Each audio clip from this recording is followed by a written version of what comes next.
Hello and welcome to Call of the Herd, episode 4. I am one of your hosts, Curran, and I am joined by. Romario, yes, we're back. We're back, baby. And Yeah, episode 4. It's been a little while. Things have been happening, and we are way behind schedule. a little bit. But yeah, no, excited to be able to record again.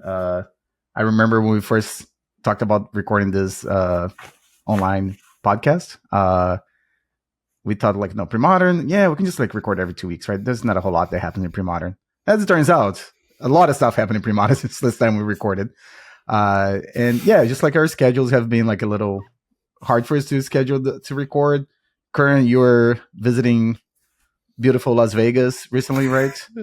Yeah, well, I mean, the first bit was I got sick for a week straight before that trip. It was I was dead for a week. I couldn't really speak. I couldn't really hold, the kind of energy I wanted to have for recording. And then, yeah, I was off to SCG Con Vegas to see some of our friends and play some Legacy Magic the Gathering and some pre-modern. I brought a huge pre-modern gauntlet with me down there. Didn't you go see your brother too? Yeah, my little brother lives down there too. Yeah, see some friends and play Magic. Oh yeah, by the way, my brother too. Yeah. No, dude, he hooked us up too with the 3-night full comp stay at Durango Resort property, which was the newest casino resort down there, and $2 margaritas. Anyway, I could go on and on about it, but I brought some pre-modern down and I tried to indoctrinate some people, and definitely got a few of my Legacy friends really enjoying the format. So hells yeah, sounds like you had a hell of a time. Yeah, it was a good time, and then we came back right into Thanksgiving, and now we're here finally, and now we've made it past all that and all that as well.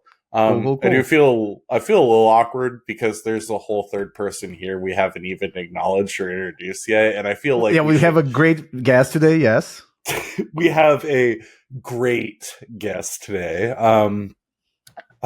Please welcome Andrew, aka Heavy Play, on YouTube. How's it going? It's going good, man. How are you? Doing good. Just excited to hear that you're feeling better. Car situations resolved, all that good stuff.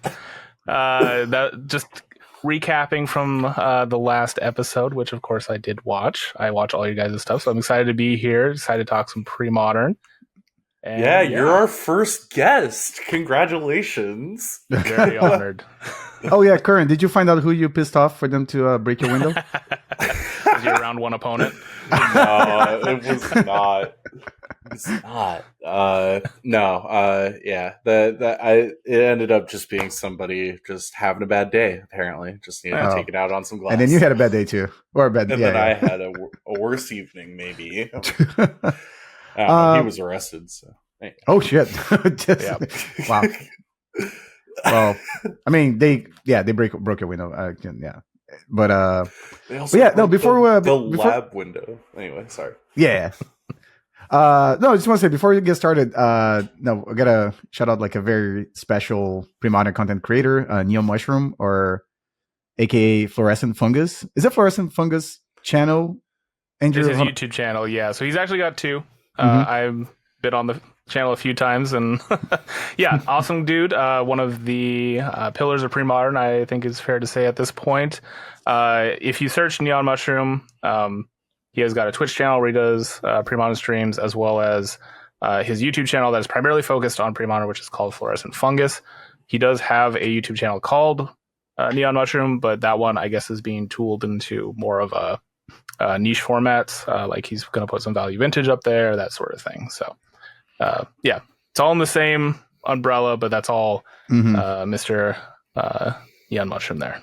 So yeah, I guess I think if you find Neon Mushroom, you should be able to find his YouTube channel. And I know I subscribe to his channel, so every time he's got a new pre-modern video, which gratefully, it's a lot of them. I love watching his stuff. It's every day. It's insane. Is it every day? It's every day. Oh, so I wasn't going crazy then, because one time I didn't watch YouTube at all for a couple of days when I went out of town, and I came back, and then I mean, I didn't get back to my computer right away and like watch stuff, but I remember like I was playing a league, and usually I'll have like some kind of magic thing going on like on my other monitor, and there was like 3 or 4 videos from his channel that I was like, I just missed it, and I was like, is he like recording them and then releasing them? Actually, yeah, man's a machine. You think I put out a lot of videos? Like, he is insane. Yeah. And the production quality is very good. Yes, definitely. I highly recommend checking him out if you haven't seen him before. Yeah. He streams sometimes too on Twitch. I think we're talking about that a little bit before we started recording. And also I was telling Andrew that since there isn't like a lot of people that stream pre-modern, Neo Mushroom is only one of the few streamers that I actually have like my alert on, because if I'm doing something else and he's on, if I'm able to stop doing whatever I'm doing to watch him, I'll watch him, because I still like to watch streams on Twitch, but there isn't like a lot of people like streaming the formats that I like to watch, like Legacy and pre-modern. So like whenever he's on Twitch, I try to my best to like watch it and interact and stuff, because he's always interacting with chat and stuff. And so yeah, just very good content creator. If you haven't checked out, go do it. Yeah, Curran, you have a couple of shout outs, right? Yeah. Also, I'll just say, Neon Mushroom, thanks again for shouting us out. I haven't been able to tune into any of your streams, but definitely look forward to actually watching some of the YouTube videos and stuff. So really appreciate it. And then I wanted to talk about a few events coming up in the area around Portland. Down about an hour south in Albany, Oregon, we have a month or an event. It's like kind of a bigger event. It's like how I can't remember the exact entry fee. If it was like $20 or $25, but cool event going on December 6th at. I should have been a little bit better prepared for this one. Do you remember the name of the store, Andrew? By chance? It's not the Matt Cave, right? It's a different one. No, I don't think so. Yeah, it's okay. Something. I will pull it up here in a second. But the next weekend is the Portland Pre-Modern Monthly on the 14th. Yes, that one I do know. Oh yeah, and yeah, the Albany event is at Wicked Comics and Collectibles. That's right. Okay, so.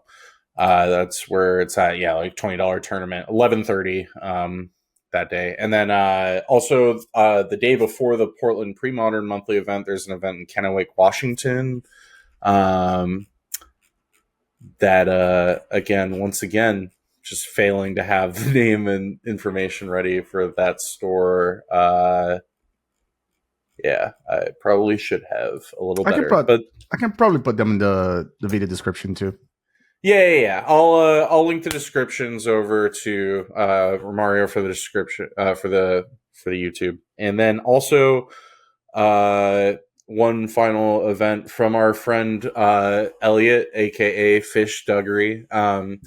There is a $40 pre-modern for a Sealed Legends pack, January 10th. Yeah, Sealed Legends. At Magic Stronghold Games in Burnaby, BC. So full proxy is okay at that event, just so you all know. If you have questions, feel free to hit up Fish Duggery on either Discord or Blue Sky. Just Fish Duggery on both of those. So, yeah. Funny story. Remember how we used to have the World Cup qualifiers for Magic? And if you guys played in any of those, about 10 years ago. Yeah, like team. No, it was like events. So they had like 3 of them in the country, I think, in US. Here in the East Coast, the one it happened to be sort of close to me. It was like near Maryland. I'm sorry, it was in Maryland, near Baltimore. I think it was actually at the University of Maryland, and I played in that event. Didn't do very well, but on Sunday there was a Legacy event for. Man, I want to say it was about $15, I think. And if you went 3-0, you would get a pack of Legends, a sealed pack of Legends. I lost in the 3-0 game match, so I did not get a pack of Legends. But I just thought it was funny how, at that time, a $15 entry, you could still get a sealed pack of Legends. If you went 3-0 in a side event. For the days. I know. To follow up really quick, Kennewick is Tri-Cities Gaming. That's I just pulled it up too right then. So of course. But, yeah, lots of cool pre-modern events happen, and lots of cool just events in general. But I think, we got some cool ones pulled up to talk about specifically, it looks like. Oh, yeah. I don't know if you want to dive into those yet. Oh, well, Andrew, first, hold on a second, because we know you as Andrew from Heavy Play. I guess I could give a little intro. Sure, why not? Yeah, exactly. Yeah, tell us about you. How do you get into Magic, right. and how do you get into this wonderful format that we were talking about? Yeah, so Magic is pretty straightforward. I really started playing in 7th edition. That was my first real deck. I got that 7th starter set for a present. Me and my brother learned how to play that way. We had cards before then. Didn't really understand the rules very much, but we liked the art on them, and I enjoyed going to game stores and buying cards, even though I didn't really understand what was going on. But 7th was where I really figured things out, at least a little bit more. Never really did a ton of hyper competitive Magic. Never did anything geared towards a PT. Did some drafts and lots of kitchen table stuff growing up, and then in college and everything got a little more competitive. Kind of been in and out of the format, or just Magic in general, over the years. I mean, it's been around for a very long time. Hobbies change, obviously, but always found myself coming back. And this last time I came back, Commander actually brought me back. Oh, man. Of all things. And then quickly, it was during the pandemic, and quickly decided that my friends and I wanted to do something a little more 60-card competitive, let's say. It was great for webcam games for a little while, but getting back to the roots, I guess. And then I found out about pre-modern. I think early 2023, maybe a little bit earlier than that. It was it was 6 to 8 months before the unban of Dream Halls, whenever that happened. Mm-hmm. That's when I first started getting into the format. Really hooked that nostalgia for me. Obviously, a lot of the cards that I recognized were being played. A lot of the formats or the archetypes were being top tier decks. Elves, especially. I know that's relevant for Curran, but I'll never be as good an Elves player as Curran, but I do try. Never competitively, though. I've never brought it to a monthly. It would just melt my brain. Curran's basically Rofellos. I'm just saying. Oh, Yeah, what? Basically, yeah. Rofellos. Not that Rofellos. The happy elf. Yeah. He's so happy. That's kind of me and my intro to both the format and Magic as a whole. I do cover pre-modern and a little bit of old school on my YouTube channel, Heavy Play, which is where these guys found out about me from. I do coverage of our local Portland monthly, as well as a few other events when I'm able to travel or even just get footage from them. And that's basically it. Cool. Was it 7th edition when they changed the rules, for damage on the stack and all that stuff? Was that in 7th? I do. Okay, I did get a 7th edition, the Thorn Elemental starter kit with the CD-ROM, right? That was my first time learning anything about Magic, and I don't think damage on the stack existed during 7th. Okay, so you guys didn't have, or at least as the game taught it to me. Okay. Well, I was just wondering because you always hear pre-modern Facebook groups and stuff. People oh, we're playing pre-modern. Can we play with damage on the stack and mana burn and stuff? And mana burn, yeah. Yeah. So old school, which I do play and do a decent amount of coverage for. Mm-hmm. At least it's so splintered. I know. We're not going to get into a full rant on old school, but it does have mana burn in most of the variations, and it is a lot of fun. If you really want to go back, it doesn't have damage on the stack. It plays modern rules except for mana burn and some errated stuff for Chaos Orb. Is that for all variations of? No, I think Swedish doesn't have mana burn, but also Swedish has a really restrictive reprint policy. Yeah, and I heard about that one. Is even worse than just regular old school reprint policy. Did you hear I think it was last episode actually when I talked about when I played pre-modern at Eternal Weekend. About Gold Borders versus. No, so it wasn't. So I played the team event, right? It was Legacy. Oh yeah, you found your old school friend. Yeah, and Ryan. And I remember that one of the rounds, like when we were talking about that, and then even him, he seemed like a little confused, like trying to explain to me like the different variations of like old Some school. of them are so slight that it's literally just, can you have 4 strip mines and 4 Mishra's factories? Otherwise, everything else is the same. It's a little silly for sure. I do appreciate that we have a unified front when it comes to pre-modern and the rule set, and also just reprint policy in general. Allowing any legal printing of the cards is huge. I've made the case before, but I'll argue it again. I think gold borders in a non WotC sanctioned format makes a ton of sense, and I think should be allowed. And obviously our Portland group, we're fully proxy friendly. Like, people show up and have showed up with printed out decks before, and as long as you can't tell one card from the other in your deck, it's like totally cool. Most people just want to play the game.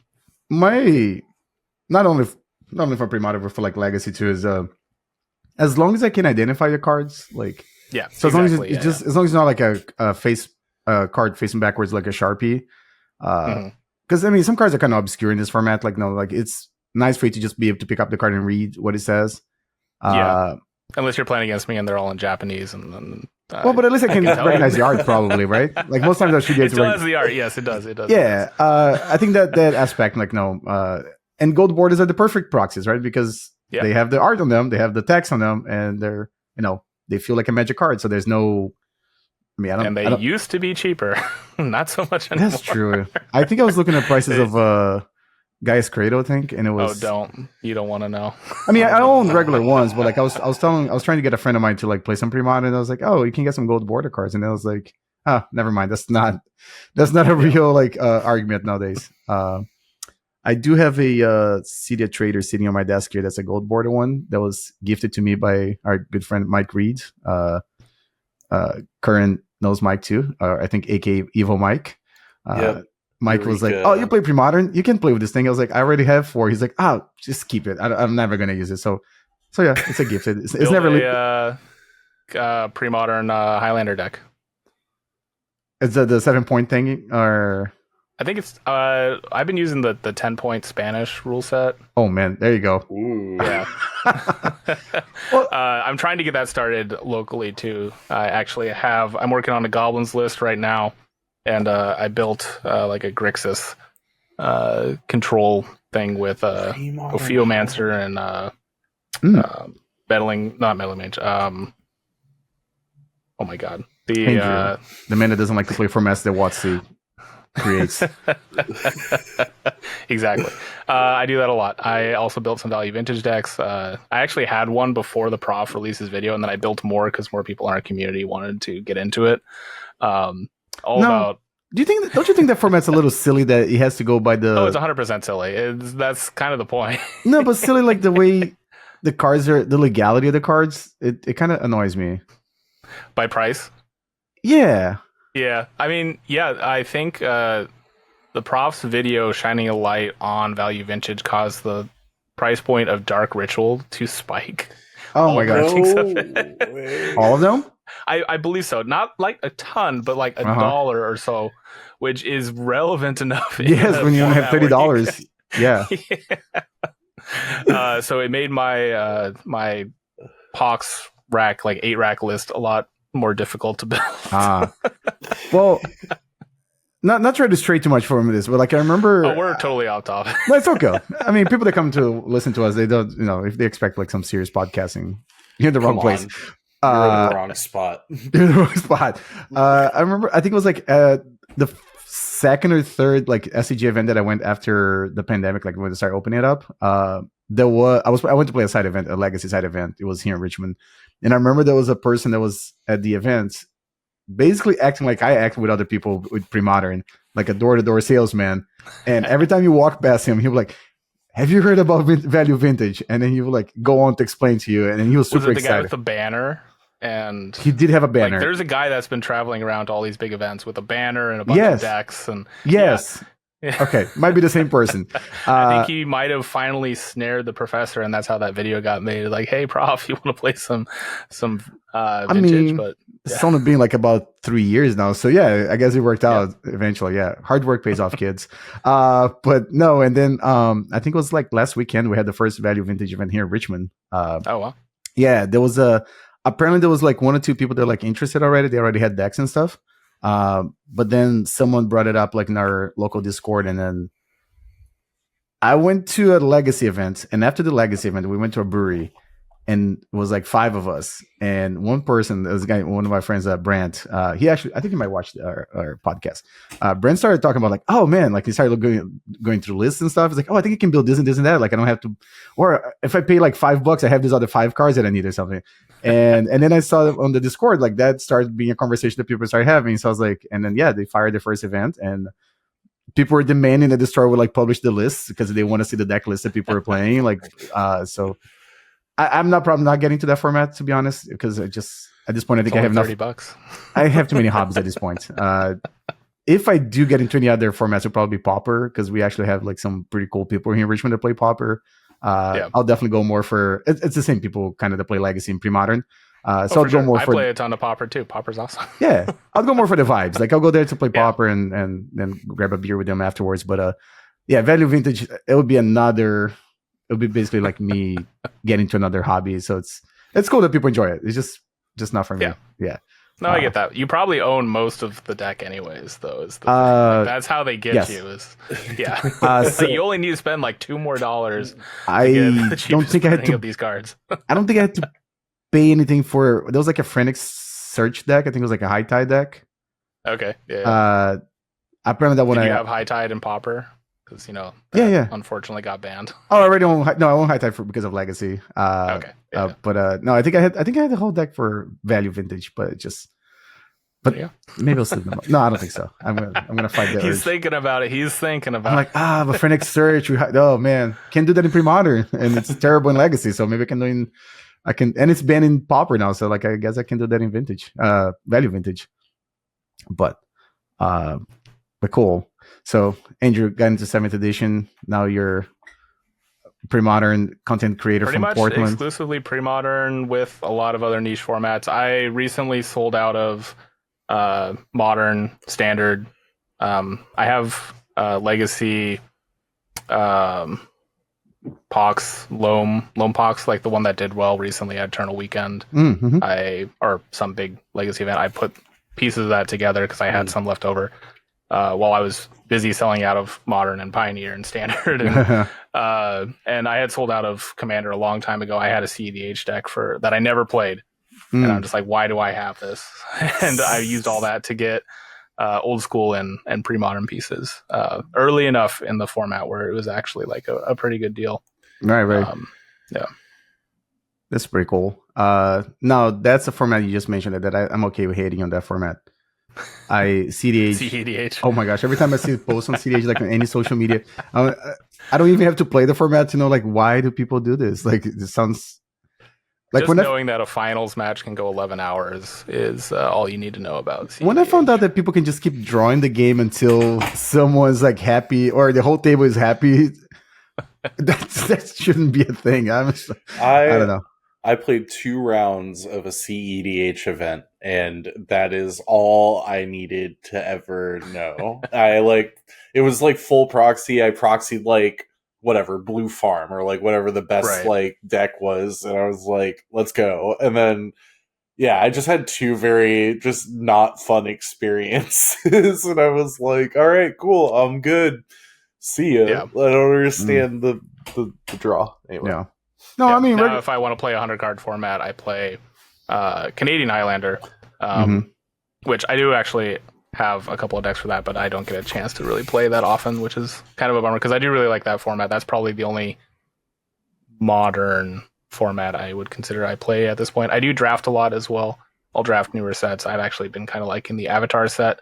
I didn't watch the show growing up, so it kind of feels like a Portal 3 Kingdoms set to me a little bit, which is kind of cool. It even has some Portal 3 Kingdoms reprints in it. Oh, really? Too. Like Corrupt Court Official, I think, is a reprint. There might be one other one. Okay. So that's kind of how I'm viewing it, and it's fun. I'm very excited for Lorwyn at the beginning of next year. But I'm kind of just taking a big step back from contemporary Magic, really, and just kind of gauging a lot more with pre-modern and drafting the sets I want to draft. And I think it's it's better for my wallet in a lot of cases. Yeah, because also pre-modern, like no, I feel like I don't really spend that much money in pre-modern nowadays, and so yeah, pre-modern. I mean, I guess any format that's like no stuck in time, like no. I guess you can make it expensive, like if you want to try to get foil Japanese, I guess cards. He's like, no, who would do that? Who would do that? But other than that, like no, if you're fine with whatever printing, like no, it's you buy them and they usually don't get banned, so you can just keep playing the same. Yep. Yeah. So it's definitely better for your wallet when you do it that way. Legacy used to be that way. Now it's like a rotating format. So as soon as Wizards decides to print like a new Modern Horizons, then it's GG for your old cards. But cool. So do you guys want to get into some deck lists or? Yeah, absolutely. Okay, so we had a bunch of stuff happening since last time. So we had the Duress Crew event. What's it called? The Autumn Regional, right? Yeah. 114 players, and it was won by Goblins. Green, red Goblin. Oh, that's right. I remember watching the stream. Goblin Goon. Did you guys catch the stream at all? Spice. I did not see the stream, but I heard about the Goon. Yeah, it was. I caught a little bit of the stream. Like I definitely watched the finals. I think I sent a screenshot to one of my buddies that he used to play Goblins in Legacy, and he's not really playing Magic these days. Like when he does, it's actually pretty modern too. Like and I always have like a Blue Green Madness deck for him because that's his favorite deck to play in pre-modern. It's a good one. And he used to have, so he left a box for me, like with all his cards, like because he's not playing. He's like, oh, you can just go ahead and play it. And I think I have a Goblins deck that he had built and had some foil Goblin Goons in there. Nice. Yeah, he was a foil type of guy. So like, no, all his goblins were all foils. So he had some foil Goblin Goons. So I sent him a screenshot of the stream. So pretty cool. Like I haven't seen a Goblin Goon like in forever. Like, and I don't know if people can. I guess I can read it from there, right? But it's a 6/6 that it can't attack unless you control more creatures than the defending player, which is usually not a problem for goblins, I guess, unless you're playing against elves, I guess. Which you're already pretty favored, I feel like, in general. Goblin Goon also just doesn't really go well against elves when they have Wirewood Symbiote fog you. Yeah. So yeah, but you've got the best card against elves, so it doesn't matter. Right. Sharpshooter? Yeah. Okay. Also, major flavor fail by Wizards. That guy should definitely have trample. It'd be a lot better if he did, for sure. Oh, I mean, look at if he had trample, that would be so. That's not a red mechanic. Leave it to green, okay? Leave it to green. Look at the size of this guy. He should definitely have trample. I'm just saying. And he's green, so clearly he should. He should be hasty Andrew has and trample. Point. Hold on, wait. Andrew has a point. No, it should.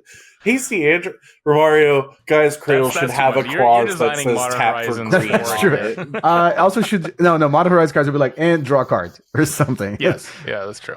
Hold on. I like this little bit of spice. The list besides that seems pretty stock, but Goblins is just a very good list. Like it is very tight. I think it's surprising they found room for 2 goons. I figured it would have been like a one of that you could go find with Matron if you wanted to. Mm-hmm. That's kind of interesting. Again, I didn't watch the stream, so I don't know how the games played out in the top 8, but yeah, I was trying to see what they cut here. I guess it cuts like some number of Siege Gang commanders, I guess, or Skirk. Yeah, at least one. I'm not really sure how many Skirk Prospectors Goblins have been playing lately. Is it just one? Usually just one. I feel like it's something you can go find if you need it. Mm-hmm. And there's also Barbarian Ring too. That's definitely not stock, right? Cool. Actually, yeah, that is a little bit different too. And it's the 3 Gem Palm Incinerators. They do have a 4th in the side. I think is maybe where they cut. Mm-hmm. Which is interesting, cutting one of your few pieces of removal, but I guess they operate in the fact that I mean, yeah, it worked. It obviously worked really well, but it is a wild call for sure. Well, I think the point is that Gem Palm Incinerator is a very good card, but like I feel like with Goblins, you're cycling once or twice in the game, right? That should usually be enough. Yeah. you're not expecting to Gem Palm Incinerator 4 times in the same game, and if you do, I think you're probably not winning that game anyways. So I think like no having 3, but again, cutting Incinerator for a goon, that's a decision Right. there. Like no, you know what you want to do, and so and then the 3 naturalizer, that's pretty stock, I guess, for those lists, right? And I think Mog Salvage. Oh, actually, 3 is kind of a lot for the main too. Usually it's about 2. 3 and was with extras high, in the but yeah. I mean, really cool list. Yeah. Well, this could be the price of foil goons to jump a little bit. Oh, really? Oh, Yeah. Well, because I had to go pick some up too after seeing this list do well. Ah. They're like $10 now. Oh shit! I was gonna say the naturalize, because I think I talked to some people from that play the Duress Crew events. So I feel like maybe if you play against the same players every once in a while, like you're like, you know what to expect, and I believe there's a good number of people that play Dreadnoughts over there. Well, if you look at this top 8, it's tied, Dreadnought, tied, replenish, tied. So, like there's a good amount of targets for those 3 replenishes. And then there's some also Druids like right outside, and 4 Enchantress decks. And the 4 Enchantress. There's no lack of targets for his naturalizers. Yeah. So that makes sense. I think, and that is kind of indicative of the meta at this point, is that there's a ton of Enchantress. There's a ton of just decks running. Dreadnought. Tied too. Right. Yeah, you have to go down to this first Psychotog deck here that maybe they don't have any targets. I mean, I guess they still have some like Zombie Infestation, but I don't think they bring against Goblins. But and then Slide and even a Lurn here, I guess. But because you can get their Curse Scrolls. That is relevant for Goblins. Yes, that's true. Yeah, that is pretty relevant. Yeah. They had 2 Goblin Tinkers, right, between Deckins and Mog Salvage is a card that I've heard people playing, but I don't think I've ever played. It's mostly for the Dreadnought matchup. That's probably why I don't see it, because I never play Dreadnought myself, so they never cast it against me. Blue Tide in second place, like that's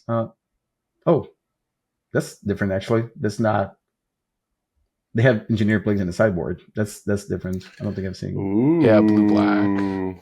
So they have sick. a Salt Marsh, a Swamp, Underground River, and Darkwater Catacombs. Okay. And then of course the fetch of choices, Polluted Deltas. So it's a blue-black, basically tied, right? So instead of being mono blue, there's a lobotomy too. Wow. Okay, that's so the black in the main deck gets you the Smothers mostly, which is a fantastic card. Mm-hmm. It's pretty good against Goblins if you're on the play. Yeah. So the main deck Powder Keg is also. I think the Powder Keg and Tide control is pretty standard. Mm-hmm. But yeah, Lobotomy is really cool to see in the sideboard. E-Plagues, obviously. Mm-hmm. Great, but the second a Goblin player sees black in your deck, they're bringing in every piece of enchantment removal they have. True. Okay, well, it does. I was gonna mention this not this early in the episode, but I think Pre-Modern has got to the point that MTG Top 8 and other websites that publish deck lists, it's really hard for them to categorize everything. Yeah, and if you see an event that has more than 10 players, sometimes. If you're like me and you love deck lists, you definitely should click on them, because Ponza, for instance, you can click on Ponza and be like, oh, Stone Rains and Pillages. Or you can see some Veteran Brawlers and I don't know, Wildfire and stuff. Paris. Yeah, it could be anything, right? So so in this case, Blue Tide. Oh yeah, I expected to click on this, see a mono blue deck with some the stocks things, and it turns out it's not that. It's a very different deck. And then we saw oh, this person here too. I saw their list. I love that they're playing a Final Fortune. Oh yeah. This one. Actually, my buddy, the one that left the cards with me, he used to play 2 Final Fortunes, his Legacy Goblins deck, because of so many times the Goblin Pile Driver was not quite enough to kill, but 2 Goblin Goblin Pile Drivers attacks was enough to win. So you could attack, take an extra turn, and then let's try it again, and then just the lightning bolts too. That's wild. Mm-hmm. It's probably very good in the mirror, right? If you can kill your opponent's lackey, even on the draw. Yeah, it's pretty relevant, right? It's cool to see this like innovation still happening in a solved format like pre-modern. Solved. Whenever someone says it's solved, like, oh, you clearly do not play pre-modern. No. That's one of the arguments that is the thing that I just drive my head into the wall every time I hear is like, guys, like if it was solved, it would have been solved 2 years ago, 3 years ago. Yeah, I mean, some of these changes are incremental, but lightning bolts and goblins and a final fortune is kind of crazy, and I love it, and I'm sure they have very good thinking behind it. I'd be very curious as to what the reasons were for those. Like, yeah, it's again, it's exciting. I think it's really cool and for the format to see. They really doubled down. Yeah, 2 rings too. Yeah. This is getting closer to just straight up Sly with goblins. With the lightning bolts and the barbarian rings. Yeah. Just a little more reach. Just a little reach. Just like reaching a little bit further. Yeah. Yeah.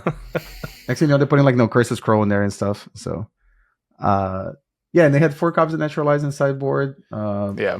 But honestly, this kind of like list reminds me of like standard RDW circa like Zendikar, when you had like Goblin Guide and Goblin Chieftain and like all these like base Goblin guys, but you were also just partially the best burn spells in the format, like Lightning Bolt and Searing Blaze and like all these things. And yeah, I like how this list kind of captures that. Yeah, we're mostly goblins, but also we're just going to be able to kill you out of nowhere. Like a burn deck. Yeah. Yeah, I mean, it's still keeping a really high creature count. It's got 33 creatures, so those ringleaders are still hitting really well. Yeah, exactly. It's literally just trading the naturalizes usually in the main, which don't see a ton of play in game 1. Usually you're trying to bring them. I mean, you'll have targets obviously for matchups, but you're usually bringing them in to deal with engineered plagues and replacing them with exactly a bit more damage, a bit more reach. Yeah, that's super cool to see. Yeah. Let's see. So I think I've seen Justin's list before. Pretty stock now. Like now everyone's on the Essence Flare bandwagon. I love that bit of tech. Yeah, it's pretty cool. Definitely a card that I remember playing with it as a kid, because that's kind of like when I started playing Magic. It was like 4th edition Ice Age. One of the first packs of cards I bought, like was a 4th edition starter, but then I bought like an Ice Age starter. So like definitely seen some like janky Ice Age cards before. This other Blue Tide, that's more like what the Blue Tide I was expecting, like 4 Spikes Impulse, and they're playing 3 Fairy Conclave. Yeah, I think that might be like the stock list nowadays. There's Dominates. They're also playing 4 Essence Flare, so they're like, I want all the Essence Flare. 2 mana shorts. That's all pretty like no cards we used to see in this type of decks. And there was a 3rd Goblins in the top 8. That's kind of like what I think we're more used to see, right? There's no 3 Naturalize in the main deck, no Barb Rings. All of them chose 3 Gem Palm. All of them. Yeah, that is interesting. I thought for sure 4 was more traditional, but maybe I need to catch up on the meta. The Blood Moon in the side is pretty cool. There's been a lot. I feel like more experimenting with splashing colors in decks a lot. But recently, it feels like everyone, especially like the Quiet Spec decks and everything. Just trying to get as many of the good cards as you can, and this obviously punishes it really effectively. Blood Moon and actually all those 3 effects. So Blood Moon, Back to Basics, and Choke are cards that like I usually think about, like, why am I not playing this in Pre-Modern? And then I look at every board state when I'm playing. I'm like, yeah, those cards wouldn't do shit here. Like, like the blue-white Stand Still deck does not play that many islands. And then the other blue decks, they play Gush and Blood Moon doesn't. I'm thinking like maybe Terravor and like Quiet Spec, like Tireless Tribe decks. Yeah. I think there's an interesting case to bringing it in for those, like the Manland decks too. True. I mean, obviously they have like, you could bring it against Landstill. Landstill has a ton of ways to answer it, but it could still slow them down enough potentially. Sure. Yeah, for the Mainland decks, like anything that's playing Treetop Villages, usually Treetop Village is usually the big one. I think it's just like the Sabo's Web, really, because it comes down earlier, replaces itself, and generally speaking, the same card that destroys Sabo's Web is also going to destroy your Blood Moon. So it's but I'm sure they had a good reason to play the Blood Moon there. Like maybe, like you said, it could be for decks they're running the Tide decks, right? I think they only win Conclave and right. Mishra's Factory. So yep. And you do have Pyroblast and Red Elemental Blast to counter their ways to remove Blood Moon. So yeah. Then was it like Replenish was the other deck in the top 8.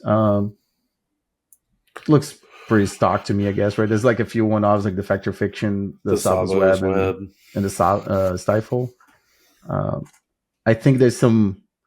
But just keeping up with Spike Colony and some other Primata content creators, I think there's like always some argument if they should play 4 tournaments or 3 tournaments. I'm not 3 if you can find one consistently. if you're good at shuffling. Exactly. Yeah. I'm not really sure. Like I'm not a replenish expert, so I think that's the only thing that I'm saying here. That's a little. No, I'm not really sure if 3 or 4. And then the 2 Exalted Angels. I thought like if you're doing this, wouldn't you supposed to play like 4 Exalted Angels in a sideboard? I've seen a range, but I feel like fewer is what I've seen more of, at least recently. Mm-hmm. Like 2 to 3. But I mean, I could see the case for the full 4 as well, because you are trying to change the game plan a little bit, speed up the clock a little bit. Just set out all 4 tournaments and bring all 4 Exalted Angels. That'll be my plan. Card's terrible, right? I don't know. I think that's what they said. Zombie Infestation Aggro. That's the kind of deck that I would play. I'm just saying. Yeah, this one is spicy. Oh. Look at Current's face. He's just like, oh man, look at this deck. Yeah, so it's like what? Like it's sort of like it's a survival of the fittest toolbox deck. Yeah. Oh, is that what it is? Oh, they survival of the fittest too. Yeah. This is a deck that's been popping up a little bit over the last few months. I'm sure it's been around for longer, but we've had people bring it to the monthlies before. It's a fun one for sure. The Krovikan Horrors and not maxing the squeeze, I guess, over 3 and 3 for the Horrors is interesting. So Krovikan Horror, as long as it has a creature above it, if you want to click on it, I think on your end step, it returns, right? Oh no. So I made beginning of the end step, as long as there's a creature above it. But it can be it can be your opponent's end step too. Yes. No. Yeah. The only reason I know because I made that mistake a few times on Magic Online. Yeah. So there is like the potential where you can double up on it and get 2 triggers where you could get 1, but. I don't know. I've been playing a little bit of Contamination, which the version I have is red-black and plays Squeeze and Krovikan Horrors instead of the Nether Spirit. And usually, I don't know, I think you want the 4 Squeeze before you want the first Krovikan Horror. Oh, really? I could be wrong about that. Okay. But yeah, it seems weird to split it. I would go 4 Squeeze over. And then 2 Krovikan Horrors if you really want to do it. Okay. Yeah, which, I mean, I get why they'd want to do it. It's more zombies, but... I guess, yeah. Okay. Like I said, it's a toolbox deck, right? So they have 1 Monk Realist and Octop Orangutan. So, for anybody that's trying to bring anything that deals with your graveyard, probably. And they do have, like, the Genesis and the Bone Shredder, too. That's, like, I guess it can become, like, a recurring... terror, I guess, in the long game, I guess. Yeah. And I guess to explain that a bit more too, this list is not as bad as some lists I've seen where it only has the 4 Cabal Therapies and 4 Dresses, but the Krovikan Horror gets stuck if you put anything other than a creature above it. Like, it will be stuck in your graveyard. So that's my reasoning for this. Directly. So it has to have a creature directly above it for it to return. It's not like Squee where it will return no matter where it is in your graveyard. That's kind of my thinking with it, is that it is technically a better card in that it returns on each end step, but it's so easy to get it trapped, and it's this deck isn't running something like. Well, they have one wretch. Okay, yeah. So I was gonna say they don't have a Withered Wretch in the main. Right. They do have one on the side, or even what's the black instant spell where you can exile cards from your graveyard, pay life. Oh, Bones. Read the Bones. No. It's something like that. It's not Read the Bones, but it's very something. Oh, very similar. Skeletal Scrying. Yes. Skeletal Scrying. Yeah. Skeletal Scrying. I usually have like one or two of those at least in the contamination list as a way to free up the Krivokian horrors because right. they do get stuck. Okay. Oh yeah, I completely forgot about that part. If you have a creature, a non-creature on top, then you can bring it back. Yep. Yeah. With this list, I guess you have to Genesis it back to your hand. That's the only way you can do it, right? That's true. Yeah. But it is quite demand intensive play to do that. Like no, but yeah, there is a way for you to release your Krivokian Horror from the graveyard prison. I guess if you somehow find yourself with another card on top, which I guess it's kind of hard for this deck for it to happen. I guess. Yeah, it really only has it doesn't have fetch lands. It only has the 7 instant sorceries. I guess if you get like Wastelanded, I guess, or if you do some mind like runs out of counters and you didn't, or your opponent makes you pitch. Yeah, something. You just duress your hand and then like, oh, there's a survival here. Okay, well now you're not getting anything back. I'm kind of surprised that they're not running any number of Gaia's Cradle. Actually, would it make sense to have one in there? Maybe. I don't know. They don't really have. I mean, once it's kind of I feel like a win more. If they have the amount of zombies on the field where it's relevant, it generates them a lot of mana, but I guess they use that mana on Genesis. Well, or I guess going through survival. Yeah, to bring like Arrogant Worm. It's like if you tap one land to discard Arrogant Worm and that same land produce enough mana to cast it, and you still have your other lands to do whatever else you want to do. Like, because also Krivokian Horror does have another ability that you can sack any creature. Right. So it kind of becomes like a Goblin Bombardment, right? If you have a few zombies and you can just like, I'll tap a Gaia's Cradle for 4 and ping it for 4. Yeah. Launch. Yeah. I mean, I'm not saying to play a full set of Gaia's Cradle. I'm not advocating for that, but I feel like one in there would be nice. I can see it a little awkward if it's in the opening hand, but I think more people should play Gaia's Cradle. This is a part of Lenoir's. This is part of Lenoir's like office of propaganda. Yeah. Curran Rofello's Minister of Propaganda. Yeah, there you go. Play more Gaia's Cradle. Play more. Don't run Engineer Plagues. Cards is bad. Right. Card is bad. The 2 Firestorms in the side is also pretty sweet. Sheesh. I love that card. I definitely got by that card a few times lately. It's not a card that's usually on my radar. Excellent removal for this type of decks. Also, unfortunately, I think it's in the reserve list, and the card has only been getting more and more expensive. Is it $16 now? No, I don't think this price that's is Card Kingdom prices, but still, that's still a lot. Yeah. I think the regular price is like about like $10, I think, but it's still a lot for like what it does. I think. I'm not trying to say the card is. I just said the card is good, but I don't think it's $10 good, but you know. In the right deck, it's awesome. It is awesome. And this deck is very good. And so like then we saw a bunch of enchantresses. Hold on, I guess they repeat they're repeating the decks. Yeah, those. They just repeated. Okay, they repeated Jason Ellen, and Rich Chase. Yeah. Okay, that's interesting. I wonder if that's an error, or if there was actually 4 enchantress decks. No, okay, yeah, they're still repeating like Sly and stuff below it too. Mm-hmm. Yeah, but then Brian Selden was playing one of the Quiet Spec decks. By the way, Quiet Spec has been on my cart on TCG Player for forever, and I think I just finally yesterday bought the 4 of them. Like, and that's another. That's not a Quiet Spec. That's like just more traditional, Sphere Resistance, Winter's Grasp, Thermal Karst. Second Dog. Yeah, I don't think there's any. Oh, what's up? Oh, we got to shout out a player. In it looks like 19th place, Aiden Johnson, aka Joyful Waffle, crushing it with Blue Tide. Oh, that's right here, Aiden. Yes.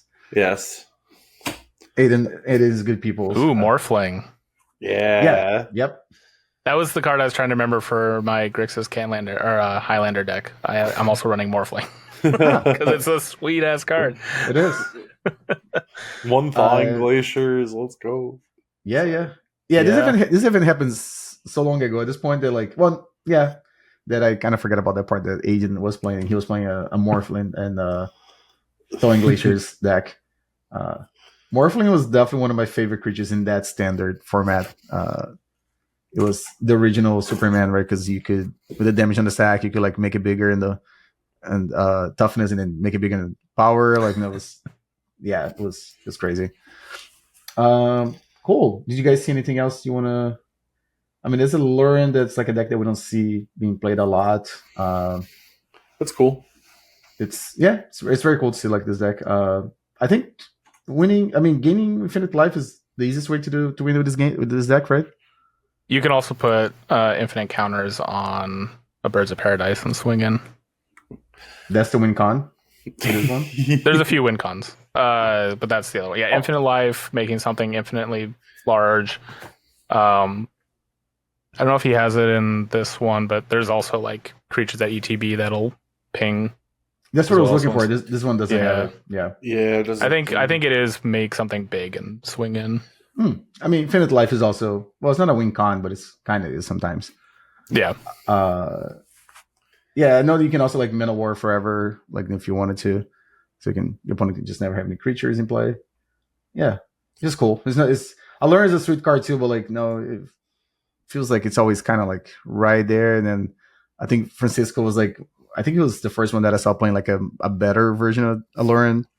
But again, it's still a deck that we don't see being played very often.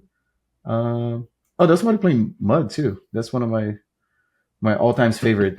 Metal Worker, unfortunately. Hold on, what's the name of the player that played this? Will Holland. So Metal Worker for the longest time was like my avatar on Twitch when I used to stream a lot on Twitch. My stream was all like brown from like the old artifact. Like that was the whole theme of my stream, like because I used to play a lot of Metal Worker. Unfortunately, I don't think even in Primata that card is very playable right now. I would love to sleeve up some Metal Workers again, but Will, thanks for playing Metal Worker.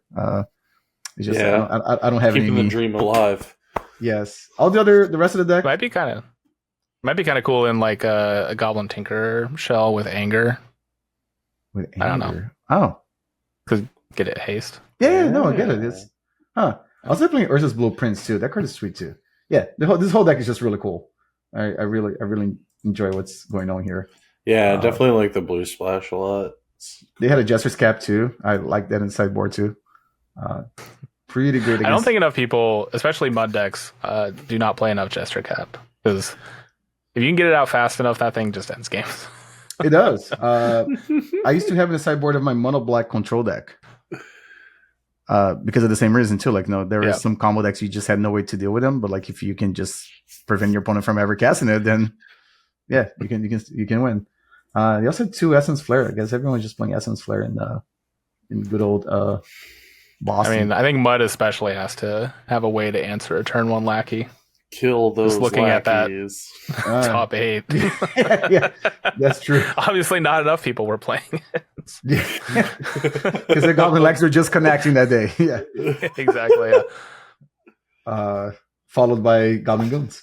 Oath Ponza, okay, yeah. Yeah. Cool. Take it to the pre-modern Spanish one, right? Yeah, so that one, as far as we can understand, like they had 3 big events, right? So the first one, so Spanish is not my first language, like contrary to maybe some people think I'm from Brazil, so it's like Portuguese is not Spanish, but I understand that La Previa is probably the first, like the preview, so it's like probably the event that happened before the main event. 230 players showed up for that event. It's a small thing. Very cool. They're like, no, that's a lot of people for pre-modern. Which is great. And I thinking about now, I think I actually played against this deck recently too on one of the online leagues. Do you guys? It's been getting a lot of popularity recently. Tireless Tribe and Quiet Spec, and about people face? trying to figure out the best ways for it. But the About Face combo, I mean, obviously, did really well.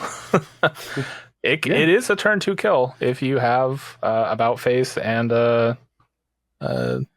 Tribe. Tribe, yeah. Oh, actually, hold on a second. That's the same list that I played in my channel. That's why it looks familiar to me too. I played against it and I saw this. Well, there was, hold on a second. Actually, going back real quick because I think this player. Oh, it's not the same list that they played before. But there is another list that doesn't play the combo. I don't know if you've seen the version of a Tireless Tribe. Which is kind of cool if you're playing the tournament ahead. Of course, there's no top 8 with open deck lists because it plays the exact same cards as this one, but it doesn't have About Face in the deck. And Tireless Tribe just becomes a discard outlet, right? So it's like you can always threaten to win, but you don't have the win. The combo in your deck. So, but yeah, this version looks really interesting. I like how they are playing Glory. Are all of them incarnations, the Genesis and Brown and Anger. I believe they're all incarnations, right? That was the period in Magic that they are. Okay. Because we always see Anger and we see Genesis. Or at least Genesis is. I'm assuming the rest are. Wonder. They're incarnations. Glory apparently is an incarnation too. So Wonder's an incarnation, right? Yeah. Oh, Wonder's the other one we see too. Yeah. But Brown, for instance, it's not one that we see very often. Like the green one that gives trample and Filth for Swamp Walk. That's probably not going to see any play anytime soon. No. Well, hold on a second. If you play because contamination doesn't make them swamps, right? You just no, you'd have to play something like Evil Presence to make their land a swamp, which is like pseudo land destruction because it actually does the same thing just on one land. I mean, you only need to hit them for them to have one swamp. Exactly. Yeah. Oh, my team is unblockable. Hey. But yeah, they were playing Glory, and they also had they had a Quiet Speculation package, of course. Yeah, I think you need to with Tireless Tribe. Like that synergy is just so strong. Mm-hmm. I mean, it really becomes like a it's like mid-range value, really. I think. True. I was gonna say it's kind of like almost like a demonic tutor. Spec. Yeah. Yeah, and so because you can get like Rare Revelation or Volcanic Spray or just like a Deep Analysis seems pretty good too, right? Just draw extra cards with a deck that doesn't have any ways to draw any extra cards. Curran, yes. How would you feel about this? From the Elves side of the table. Don't love the Volcanic Spray. That one's annoying. And obviously the plows are not fun. I don't know. Like, yeah, if they're not like tribe whacking me like with About Face on turn 2, though, I don't know. It's gonna be a game. If they go turn 2, attack with Tireless Tribe, you have a land or elf. Do you block? Oh. Or do you like look at them in the eyes, like It needs to be a soul read moment for sure. Just say, I think we have a video where he had this exact same decision on my channel. Oh, really? Wait, not with Tireless Tribe, but I swung in with a guy. I was a mono black. Game 1. I hadn't seen anything. He decides not to block. Dark Ritual. Hatred for 19 good games. And then I proceeded to lose both follow-up games, but I had that one moment. That did happen. That is a good one. So no, I don't do that once, and I was I got through that once, and I was so happy he was on camera. Well, you basically did it like About Face with extra steps. So yeah, exactly. Yes, fewer cards though. Yeah. True. More efficient, maybe. Maybe. I wish Hatred was actually good enough to play in this format. I don't think it is. It was a fun thought experiment, but I did not do well with that deck. Also, if you go back and watch my video, just remember that because About Face is a card that targets your creature or any creature that you do in this. For anybody watching, and if you caught my video, you're gonna get the reference. Do not activate the Mother Runes first before doing this. Just saying. I found out they're like the best way to find it. I ended up winning the match still, I think. But yeah, definitely gave pro red to my creature. And then, all right, just have to discard some cards here, right? And then I win the game. And no. So just keep that in mind. So I think the order of operations for you, or how you're supposed to do this too, is you about face first to see if it resolves and it's all good. And then you start pitching cards. Because the way it's... even in modern rules, I think the way it works is it still will see it as flipping it. So really? It'll still, yeah, it's kind of cool. I learned that recently, actually, doing a coverage video with Neon Mushroom. Huh. Okay. I'm gonna try that on Magic Online after we finish recording. Actually, let me know if it works. You know what? I might have to. Let me write this down real quick because I'm gonna forget. Tyler's tried about phase before MTGO. I'll remember about now. face before discard. Yeah. I'm gonna try this because, but yeah. But one thing for sure, don't give pro red before you try to about face. No, just saying. This is my pro tip for the episode. Man, what a good pro tip. I'm so glad you're a pre-modern podcast host for Mario. Thank you. I make the puns so you don't have to. We saw the rack as a second.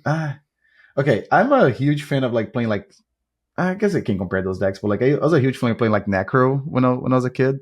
I played Necro like when I was in Ice Age, then again was reprinted 5th edition, and then I was playing Necro in Extended. This is not the type of mono black in this format. I look. I have sitting on my desk here a Type 2 deck. I actually joined a league. Actually, you know what? That was the one format that I played that's like very niche. The one that they played like standard over the years, but like in different months of the year. Oh yeah, I've done that a few times. Yeah. Okay, so I did it one time just because I want to play 4 Necros. So I do have 4 Necros sitting like in a whole Ice Age deck sitting on my desk here. So I'm just waiting for them to unban it in pre-modern.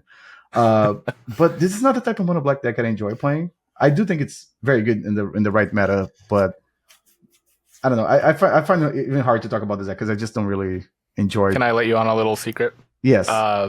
Pit Rack is my favorite deck in pre-modern. Oh my gosh! you know you can play Pox, right?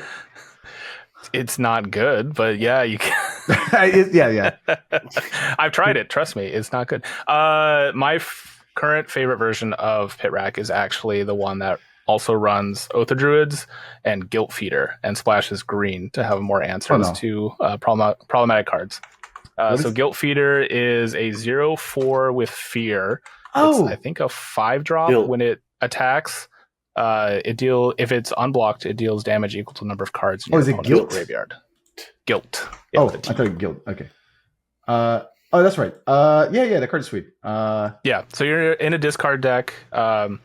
It's just another way to finish the game. You're just still running all the same discard spells. You get a few more pieces of answers. It runs Gaia's Blessings in the main, so you get to shuffle your deck through and get your pieces that you want to actually be casting again. Your Smogs, your Smothers, that sort of thing. You still have 4 copies of Pit, I believe, Bottomless Pit, and at least 3 racks. Sideboard, it sideboards into Spore Frog, so you can't. Oh yeah. Which is a really fun one. But this is the classic Pit Rack. I am going to look through it really quickly before I claim that it's stock, but I believe it is pretty stock, at least in the main. Cabal Pit, I've been kind of hit or miss on. The 4 hippies for Skittering Scourges are classic. Mistress Factories, Wastelands, all that sort of stuff. Chain of Smogs, really good. Dark Ritual is a card that I keep going back and forth on. When it's great, it's I'm sorry, great. which one? Like your turn 1, Dark Ritual. Oh, okay. Yeah. Especially in a Pit Rack deck, pitching, every turn. If you draw a Dark Ritual, it's kind of useless, like in round or in turn 6 or 7 or wherever, when you really need a removal spell or you really need to find a way to close out the game. Right. The Curse Scrolls do help with that. Obviously, that's kind of the backup win con when your rack's not firing. But that's the thing with Dark Ritual, right? Like you trade that terrible top deck like late in the game for like speed, right? Because you are playing deck that's playing Hypnotic Spectres and Bottomless Pit, which both way better if you can turn 1. But yeah, I can see that. Yeah, that's drawing Dark Ritual in turn 7, not the greatest top deck. But yeah, and then the glooms in the sideboard really good. I think they're getting better considering how much Enchantress and Replenish is out there. Yeah, I like this list. It's solid. It's basically everything the Pit Rack deck wants to do. I really like Spinning Darkness. That's a card that I really like. I just played a lot of those things in Necro way back when. Also, Gloom is another card that I completely forgot that activated abilities also get affected by the... Of just white enchantments. It's very specific. Right. But it's something that I definitely didn't remember until I saw... It was like one of the streams I was watching that someone was trying to use the Parallax Wave, and it would cost a little bit more to be able to do it. And so then it was like, I don't like how MTGW likes to call it RGW, but I guess it is a red deck wins. There's a Goblin Cadets in the sideboard. A couple of Goblin Patrols. I've been seeing this variation pop up a lot more, where they're just adding extra Jackal Pups. It's a little worse in some circumstances. It's a little bit better. I don't know. It seems like people are liking it though. And 2 Price of Progress main as well, which is also kind of interesting. Oh, that's true. Yeah.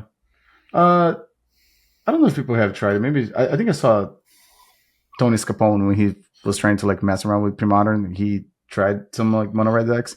Goblin War Buggy, I think is the name of the card. The 2/2 haste echo. It's a 3-drop or no? It's a 2-drop, but it's got echo. It's got a fantastic art. It's like a little guy, kind of chubby on the little buggy. I always thought the card like maybe has some like space in the 75 of this decks, but I don't know. I wonder. It's kind of like Keldon Marauders and like the old Modern Burn list, right? Like same kind of role. Like it has vanishing, but it comes down and it deals some amount of damage before it goes away, even if you can't pay the echo very efficiently. Yeah, that part is because I don't know like how much the echo is like relevant for this type of decks. I think if you're playing more one mana burn spells, I think it's fine because on turn 3 you should have 3 mana, so you can still pay the echo and still cast another. I would like to drop. see more shocks in the list if you're gonna like take that route, probably. Yeah, makes sense. Like I said, I play some like Sly here and there, but like no, usually I just play whatever's a stock list that people have been trying. Like a while back, I tried a list that played Orcish Librarian. I don't know if you guys know what that card does. I don't know if I'm familiar with that one. Okay, so Orcish Librarian. It was only 1 copy, but it was very good. And if you think about it, actually works really well with a deck like Burn. Orcish Librarian it's also got a really cool art because like a Field Foglio art. Will you please pull the card up? You don't know what it does? I just want to read it and look at the art. See, it's a great art. Oh, I recognize this guy. Yeah. Well, I didn't know. Oh, hold on. We're a pre-modern podcast. There you go. That's much better. Thank you. I'll read it. It's way easier. Like, no, you reveal the top 8 cards. You look at 8 cards. You choose 4 of them. I'm sorry. Did I say your opponent? Random. Yeah, your opponent chooses 4 of them at random. And then the 4 that you capped, you can reorder them and put on top of your deck. So in a deck like Burn or Sly, you're just setting up your better top decks or whatever. Exactly. And the whole deck is like the same thing. Like it's all Incinerates, Shocks, and Lightning Bolts, whatever. But then you had to play Orcish Librarian. You do. I would say, like, is this better than going with Bauble? Absolutely. Okay. Absolutely. I think so. Because you see, Andrew, Orcish Librarian is red, which means you can pitch it to Pyrokinesis. There you go.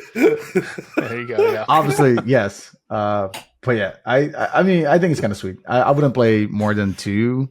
1 was the right number, I think, when I played it, but that's as far as I got. Like, might be the right number. What? I'm the guest. I wasn't gonna say that.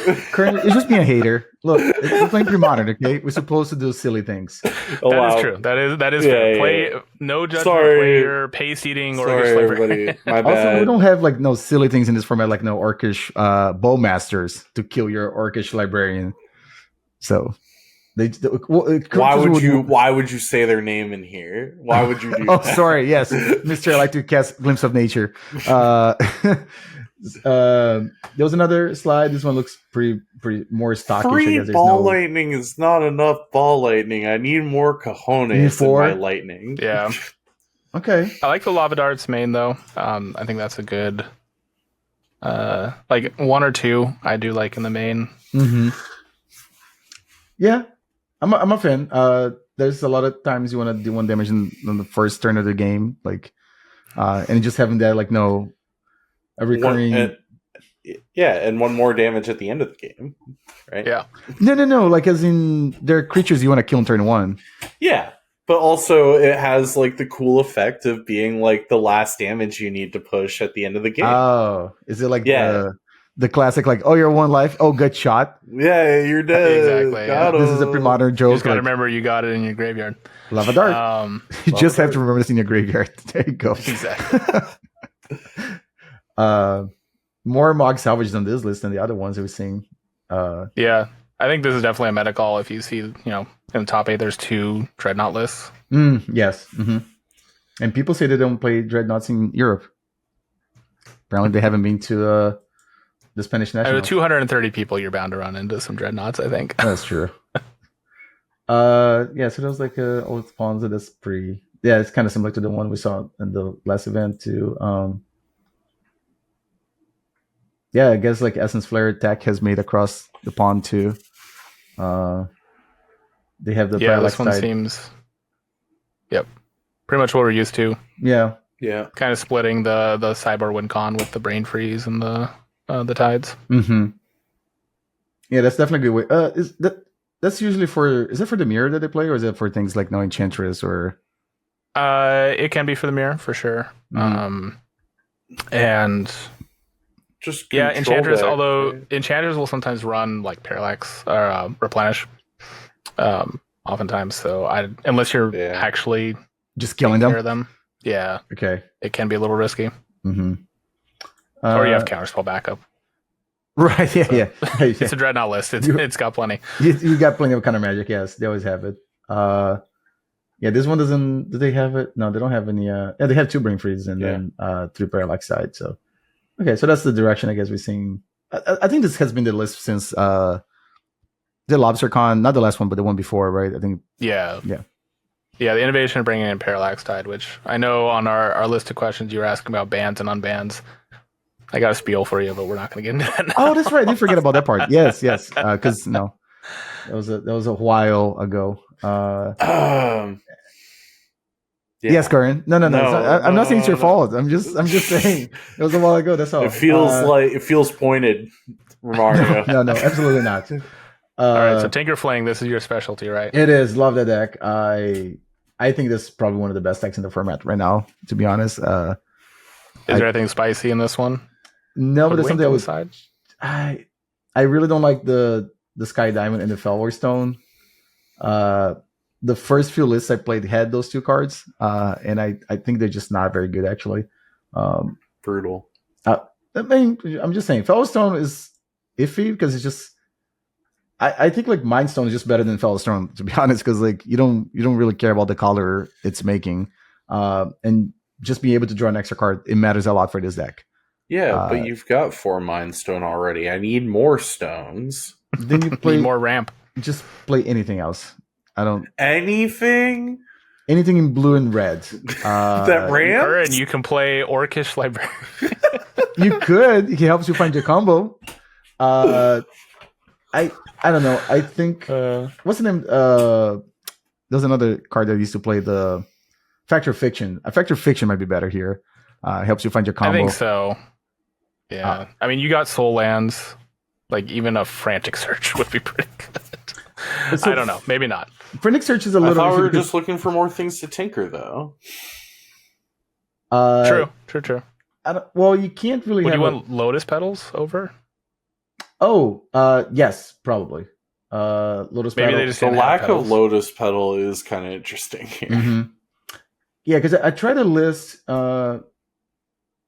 So I had 2 back-to-back videos that I posted on my channel. One had Mox Diamond, and it had like Oath of Druids. Like I think it was from actually it was from LobsterCon. I think that I copied one of the lists, and Mox Diamonds, it was hit or miss, right? Because you're usually kind of like with a low land count for these decks. But Lotus Battle is always like in a fantastic draw. As it turns out, a lot of post board games you want to have the extra either blue or red for these cards. The Babs or Rabs, and having a Lotus Petal just fill that slot, it's really, really good. It might not seem like it, but if you ever pick up this deck to play, you'll notice that having just the extra blue or red mana, it really makes a difference. The advantage of Mox Diamond is that you have a permanent that stays in play that you can sack to Tinker. So you can tap the Mox Diamond and then sack itself to do it. No, can't do that with Lotus Petal, but sure. Yeah. But yeah, no, I think this deck is really, really good. This person made top 8. Can you click on Hoodwink so I can read it? It's like the boomerang type of thing. Right on. Okay, cool. But it costs 1 blue and another, so it's a little easier for you to cast, if that's what you're wondering why. It just doesn't hit creatures, basically. Yeah. Which is only relevant against like Melee Mage, but other than that, it's fine. I think I would have. That's the other thing too. I think I would have just played third Russian River over the 1 Hoodwink. Gotcha. Yeah. I tried a card, and at first I thought it was like 3 mana was like kind of a lot for this deck, but turns out no, it was very good too. I definitely bounced a lot of things like EOT to untap and win the game. So, killer. Just going a little out of the topic here with like a full English breakfast. I just want to see this deck. I sleeved up this deck for a while to just play like local events, and it is one of the more complicated decks I've ever like played in Magic, I think. Yeah. This is one of those ones where I've had to cover it a few times, and I know the basics of what's going on, but yeah, it makes my brain hurt. Mm-hmm. The Hypnox is actually new to me, at least. That's kind of interesting tech. Yeah, I don't think I've seen in this deck before. Also, speaking of cards that care about Horde of your graveyard. Yeah, and that's one of the main reasons too, is the lines on this. Shapeshifter is just insane. The thing with Shapeshifter is that if the top card of your deck is not a creature, it basically doesn't do anything. And playing on Magic Online, I was gonna record a video with not this version, but like a version of full English breakfast. And playing on Magic Online, the times that I was like, oh, I'm about to win, and then I realized that my line sacks a Gemstone Mine, and I just can't do anything over a Shapeshifter. It drove me insane after the third time that happened. I was like, all right, you know what? I shouldn't play this deck. Or if I do, I'm just gonna play in my $5 local events, but I wouldn't play this deck at any larger event. I'll definitely not play it correctly. Need somebody like Curran to play this. What do you mean, like me? Smarter than me. Oh, brother, I don't know about any of that, but all right. Noble Survival. It's a deck that I've seen more people playing too. I still don't know how this deck can beat Sly. I know there's like Chills and Hydroblast on the sideboard, but it feels like really, really hard. But I guess it's fine. Like, if you only one deck in the format, that's like a problem for you, I guess. We're almost most here. Almost most. Yeah. And okay. Then they had the 1 second. The main event. 284 players. That's not that many. It's not that many? It's not that many. Well, I think the Eternal Weekend that just happened in Europe had a larger. I could be wrong about that, but I think they broke the record again. Really? I could be wrong, but I think they did. So okay. Pre-modern's growing, guys. It's good to be a pre-modern player. Getting there while it's hot. Right? But yeah, this list. Ooh, I like this list. What do you like about this list? Moneyball Black. So I actually sleeved this up for our last monthly and got into semis with it, which is pretty sweet. I ran some bad luck on camera, and you'll see that eventually when it comes out. Should have had a good matchup, and it kind of was not a good showing for the deck. But this deck is all built around the idea of all these cards provide some sort of incremental value, or are better than, are good, I guess, at what they do. Kind of that Moneyball concept where like the sum of the parts is better than any individual single card. I don't know if I'm explaining that correctly. I don't know if you've seen the movie or read the book Moneyball. Was that a Tom Cruise movie? Brad Pitt and Jonah Hill, I believe. Oh, it's a good movie. Even if you're not a big fan of baseball, I am not, and I enjoyed it. Curran, have you seen Moneyball? I have not seen Moneyball. Okay, I would recommend it. It's good, and I know you, Curran, you like baseball, right? You watch Mariners and stuff. Yeah. I mean, when the Mariners are doing well at all, I get tuned in. But yeah, that's fair. Yeah. Actually, we had a conversation about that in the last episode too. Yeah, we were talking about the World Series. Andrew's watched all our episodes. Remember? Yeah. But yeah, so this list is just running all the best black cards that are good. As they stand. So we got a one of Graveborn Muse as a little bit of card draw. It's basically a Phyrexian Arena on a stick. We do have 2 Phyrexian Arenas. It's running Hippies, Masticore, with all that card draw. Turns out to be very good. Ravenous Rats, just being able to force a pitch and then also being able to sacrifice it to one of the 4 Cabal Therapies is very good. Withered Wretch is just an absolute house of a card in some matchups. Even though it's just a 2/2, being able to, I actually killed a Terravore with it in our monthly because my opponent swung in and I Dark Ritual, exile 5 lands, block your 1/1. I couldn't quite kill the Terravore, but just on its own. But it was still it was a fun moment. Andrew, a lot of my stories I've noticed actually start with Dark Ritual. I was about to say the same thing. It seems like next time Andrew's like, "Hey, so this one play that happened. Hold on, let me guess. Dark Ritual." Right, right on the nose. You can guess my favorite color of Magic, I guess, from obviously these, Mother Runes, mono white weenie. White weenie. The one of Contagion was really good. I feel like I don't know if you'd want more than that. Obviously, 4 Dark Rituals in this deck makes a lot of sense. It's pretty good if you have stuff to spend the Dark Ritual mana on, like I mean, even just animating a Mishra's Factory. Well, actually, that's not a great idea, but like Wither Wretch or Nantuko Shade. There's some variations of the deck that do play Nantuko Shade, which is the one where you can pump black mana into it to make it gain to get larger. Lots of hand attack. I mean, Masticore, right? Like you can always Masticore. Oh yeah, that's true. You can pump into Masticore. That's good out. And then just good removal with Smother, Snuff Out. Contagion also. Contagion I totally forgot for a while. It's actually counters, so it sticks around. Yes. Which is it's weird, right? Because I thought it was like Bounty of the Hunt. Yeah. That one's like. And the sideboard, I think the sideboard's pretty tight as well. 1 Diabolic Edict, 3 Dystopias, and 3 Glooms. Those 2 together helped me win against both Enchantress and Tide Control, and I think another. Oh, and Tide Control again. I actually played the same guy twice. The Glooms were insane. The Powder Kegs were good. Phyrexian, like this deck is. There's variations obviously running around, but it's nice to see a mono black list do so well. I know we just saw in the Friday event. Yeah. Pit Rack did well, but that's an outlier.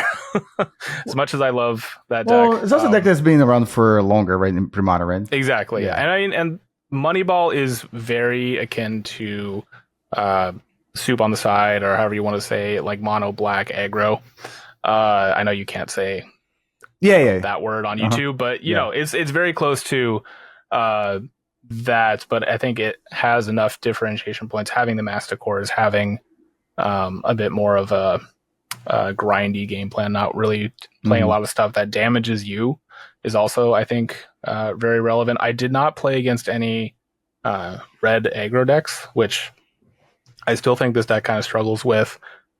I mean, Phyrexian Furnace, or Phyrexian Arena and Graveborn Muse, I guess, do ping you, but that's pretty minimal for the advantage you get out of those extra cards. But yeah, I feel like I've been talking a lot about this deck, but it's a good deck. It's really fun. I had a lot of fun playing it. Yeah. It's really cool to see it do this well. I mean, it's also the deck that won the event too. So yeah. Also, the deck that won the event. Yes, yeah, which is part of the reason why we appreciate the expertise and the insight. It's more than we would have come equipped with looking at this list. Yeah, for sure.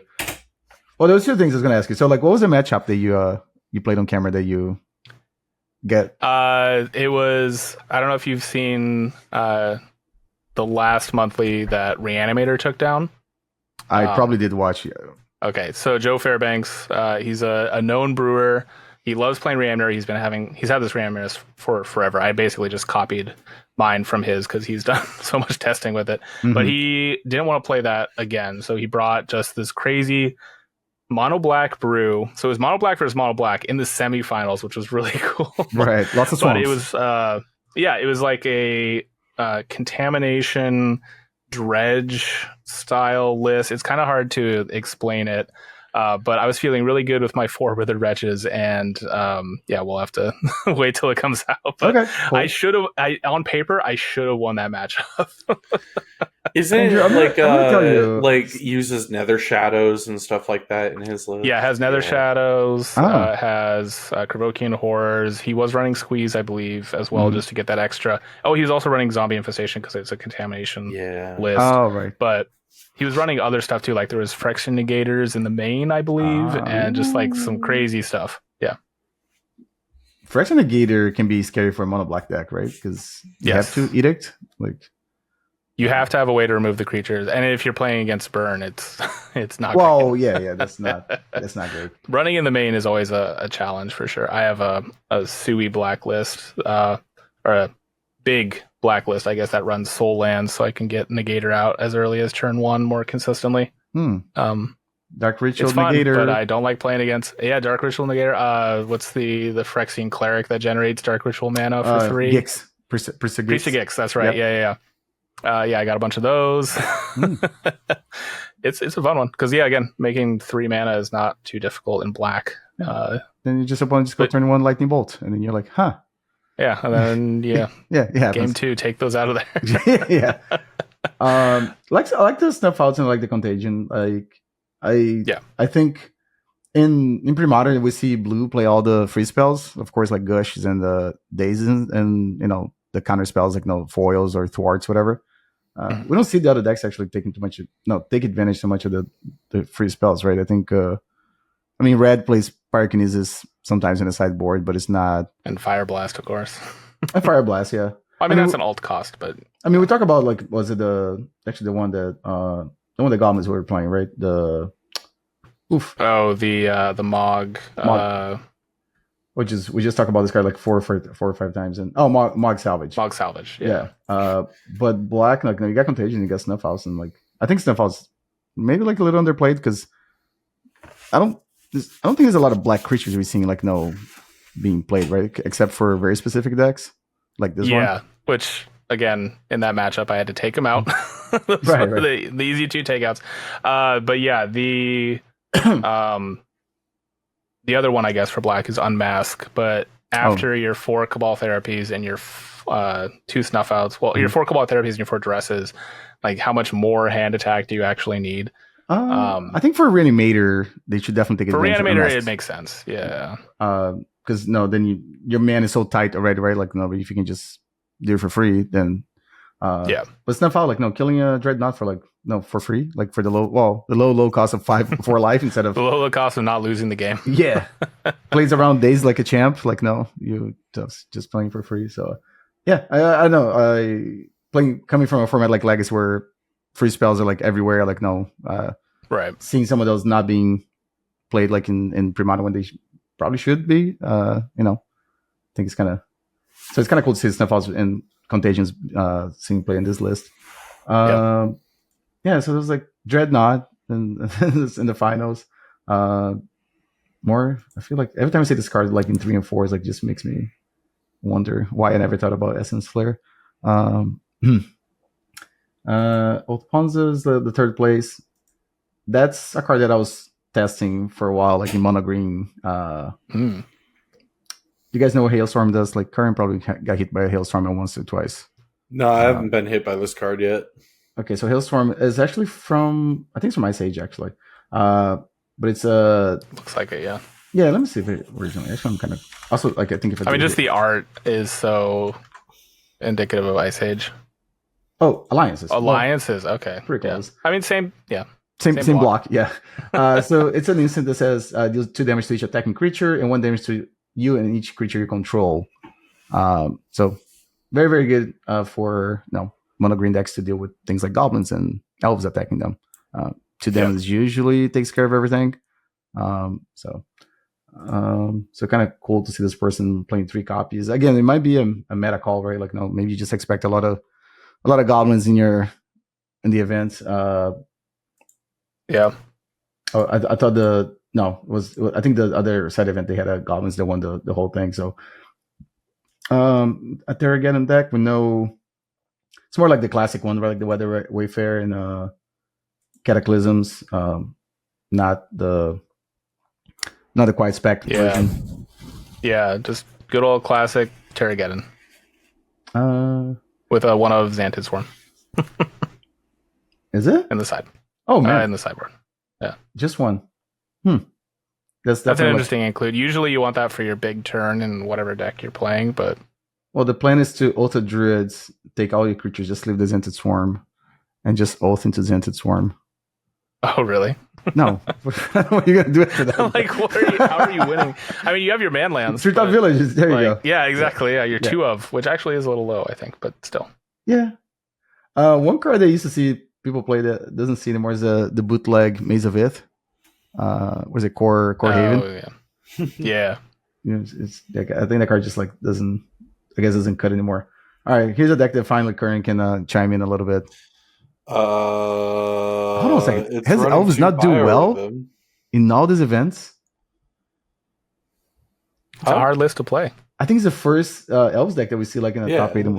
It is. Yeah. Okay. Not enough people play it. Not enough people believe in it. This list is running to Biorhythm, which is interesting. It's definitely a choice. I think 8 mana is a lot for this, but I mean, Craterhoof also wins games, so who am I to naysay? I don't love 4 Priest. I think that's a lot. Priest of Titania? Yeah, I've always liked 3. The card just sucks on its own, and when everything else is getting murdered, what's the point?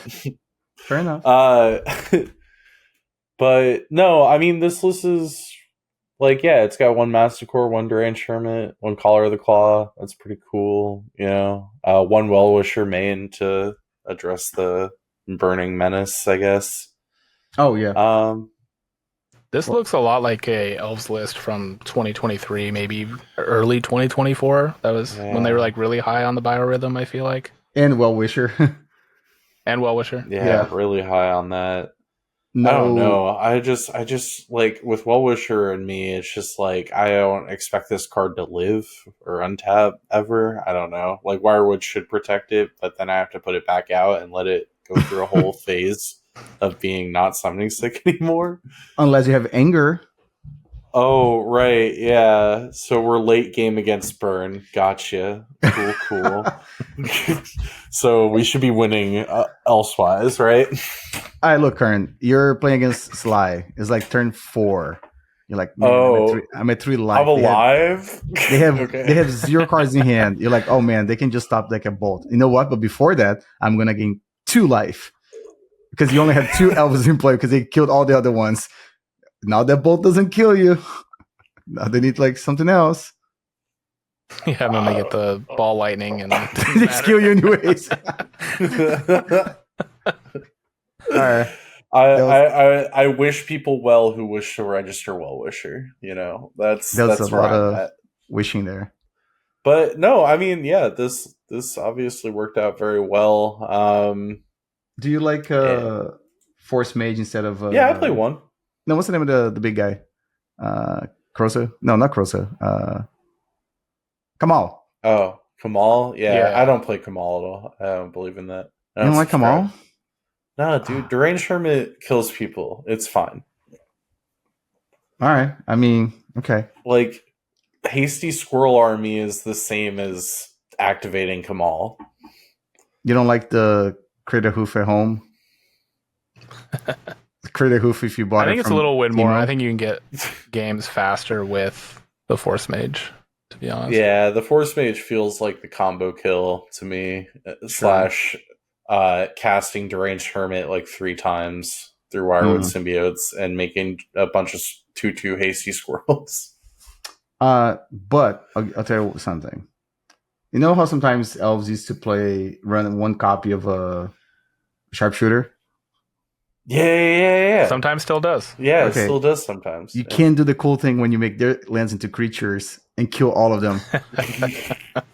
I'm just saying. If you're doing that with Kamal out, you've probably already won. Yeah. But it's so much cooler. Some other way we want. Yeah, I guess it's cooler. It's flashier. It's also... Win more. Okay. All right. That's all right. Yeah.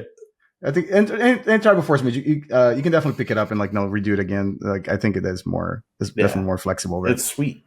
Yeah, it is. It is a very good card too. Let's see another copy of Stifanaut, and yeah, they'll kind of start looking the same. I think.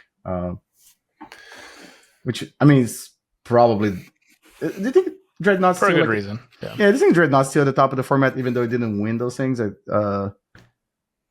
Yeah, it's still. I think it has problems with Enchantress sometimes. But yeah, it's still definitely easily top 5 in the format. Okay, that's fair enough. Another copy there again. Looks like the same. Oh, that's the threshold one, like with Nimble I don't think the other one had Nimble but yeah. This person's playing Core Haven. This one does have Core Haven. Yeah, I think one Core Haven is fine, especially in a Weathered Wayfarer deck. It can just stall out the game long enough, really, to matter. Yeah. Especially against Dreadnought. Yeah, they have to stifle, I guess. I think that's the only way they can deal with this card. Yeah, stifle or have a second Dreadnought. Have a second Dreadnought. Yeah. But you are you Vision Charm everyone's lands into islands. It doesn't affect their non-basics, right? It's just basics. It's just basics. Okay. Yeah. Yeah. I was wondering if maybe that was an out. Yeah. Yeah. Suddenly you have islands. Yeah, that makes sense. Why that doesn't seem. This deck also seems pretty good against Dreadnought, I think, right? I mean, it's got a lot of answers for sure, but.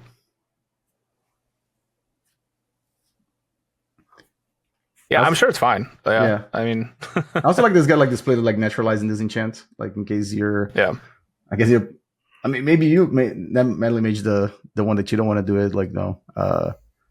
But there's another copy of Elves here. We're gonna go above. I mean, after beyond top 8, but oh, there you go. Look, Aaron. Is this better for you? There's Tangle Wires and. The other one had. Oh yeah, were there no Tangle Wires in the other one? The other one had 4 Tangle Wire. They had the right amount of Tangle Wires. Oh, they had Tangle Wires. Okay, good. Yeah, I was gonna say there's no way they didn't. Yeah. My apologies. They have Steely Resolve. I love this card. Man, have you tried that card in Elves? I have not. Well, it prevents you from comboing out, though. Does it? Yeah, it gives all your Elves Shroud. You can't target them. Yeah, that's true. How are you going to Wirewood? Yeah, you have to have some to target with Wirewood. Oh, I guess you can always target the Wirewood itself if Insect isn't named, though, as the untap. You can still return an elf because it's part of the cost. But hear me out. Your elves just can't die from any pointed damage, and you just naturally survival for your combo, right? I mean, it's probably a good feeling when your opponent all right, Goblin Matron for Sharpshooter, and you untap and you play Steely Resolve, and it's haha. That is kind of sick. I might look into this. Who knows? So that card is also kind of pricey. I'm assuming because of EDH. And silly me, about 6 months ago, bought a playset of those things, and I've never slipped them up. I am an Elves enjoyer in pre-modern, so I think I might have a reason now to slip them up. They also have like a Kamal, so instead of the other thing, but they still, yeah. So I guess Well-Wisher is just a card that they like to play in Elves in Spain. Yeah, I see like a copy of Stasis. That's a deck like I don't think I've seen doing well like at bigger events, but it worked out for this player. They had Root Maze, which is like old school Stasis, like no. Yeah, good old red green. Yeah. Yeah, and then on as a side event was a Goblins deck that won the 222 players. So if you're keeping track, all events had above 200 players, which is great. Again, I think we're all the three of us were just not up to date on the Goblins 75s. Yeah, 3 naturalize. Yep, 3 naturalized. The Sparksmith is really the only odd man or odd goblin out here, I think, in the main. Should have been a goon. It should have been a goon. That's a yeah, but it's good. It's a good creature. Yeah. It's another removal, right? So, and yes, is Goblin King is always something they play in the sideboard too, or like?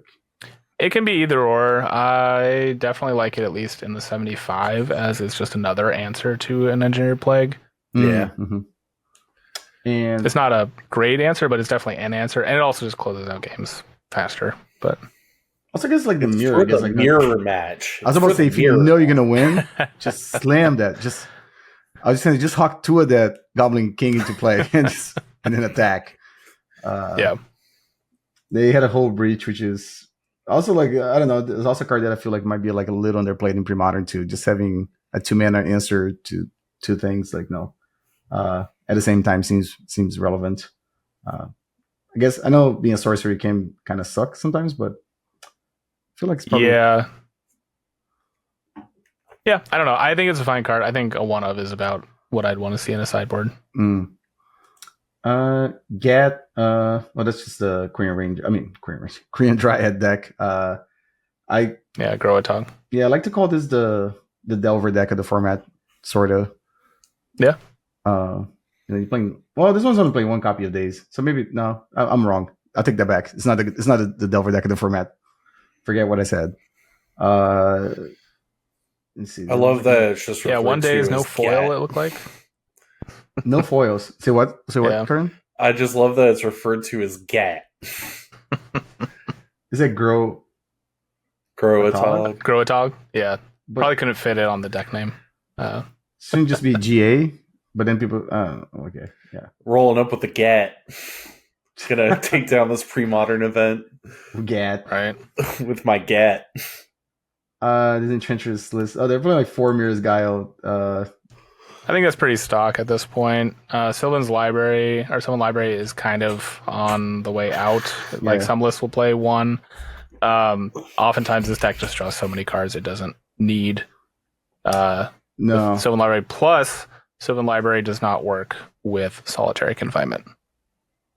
Oh, that's right, because they happen in the same phase, right? So Sylvan Library, you're actually drawing the cards. Yeah, draw step. Yeah. Right, and this one happens in the upkeep, right? Yeah. Yep. Right. Okay. That's the main advantage for sure. Okay. Also cheaper and yeah. Right. They'll just be just works better with Enchantress. Like no. Yeah. Yeah. Also like how they had the One Guy's Blessing. We mentioned earlier that some of the Dreadnought decks had the Brain Freeze route to kill them. Yeah. I think that's a good hedge. Mm-hmm. Yeah, Replenish I think is just this one doesn't have any angels. Lens Steel that is actually kind of new. Yeah, Lens Steel's another deck that like I feel like it is the classic like blue white like what you call reactive control deck that sometimes you see do well, sometimes you don't see any listed like this one is running Parallax Tide though too. Yeah, this one is doing the Parallax Tide Chain of Vapor thing. So it's a bit of it's probably closer to Tide. I mean blue white Tide control. Yeah.